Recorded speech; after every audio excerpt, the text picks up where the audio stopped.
गोविंद नाम का एक बहुत ही धनी व्यक्ति था। उसके पास पैसों की कोई कमी नहीं थी। उसने एक ऐसी चिड़िया के बारे में सुना था जो 10 भाषाएं बोल सकती थी। तो उसने यह ठान लिया कि वो चिड़िया उसे कोई भी हाल में चाहिए। लेकिन उसे वो चिड़िया नहीं मिल रही थी। बहुत प्रयासों के बाद, उसे कई सालों तक ढूंढने के बाद उसे पता चला कि जापान में ऐसी चिड़िया है जिसे वह ढूंढ रहा है। फिर क्या था, उसने जरा भी देर किए बिना लाखों रुपए खर्च करके जापान गया और बहुत पैसा खर्च करके वह 10 भाषाएं बोलने वाली चिड़िया खरीद लाया।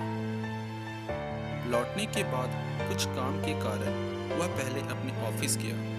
कुछ काम निपटा कर वह अपने घर जल्दी जाना चाहता था। तो उसने अपने एक कर्मचारी को बुलाया और चिड़िया का पिंजड़ा देते हुए कहा कि मेरी पत्नी को यह दे देना और कहना मैं शाम तक आऊँगा।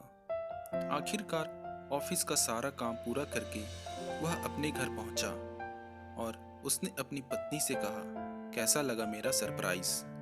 पत्नी ने कहा, कैसा सरप्राइज? पति ने और तेज आवाज में कहा, अरे वो मेरा गिफ्ट। पत्नी अभी भी असमंजस में थी और पूछी, कौन सा गिफ्ट? पति ने समझाते हुए कहा, वो कर्मचारी तुम्हें कुछ देकर नहीं गया क्या? कहाँ है वो मेरी प्यारी चिड़िया? पत्नी ने बड़े सहज भाव में कहा, ओहो, वो चिड़िया, वो तो चूल्हे में गई। मैंने उसे पका दिया, आज उसी का डिनर बना है। पति ने बड़े हैरान होकर कहा, सत्यानाश, क्या किया तुमने? तुम्हें पता भी है वो लाखों की चिड़िया थी, वो 10 भाषाएं बोल सकती थी। मैंने उसे जापान से लाया था। पत्नी ने जो उत्तर दिया वो लाजवाब है। पत्नी ने कहा, तो फिर बोली क्यों नहीं? कम से कम एक भाषा बोल देती तो चूल्हे में नहीं जाती। दोस्तों, हम सभी को भी अलग अलग वरदान मिले हैं, जैसे लिखने का, गाने का, बजाने का, आदि आदि।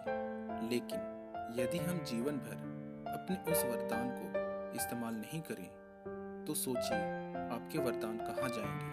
सही पहचाना, चूल्हे में।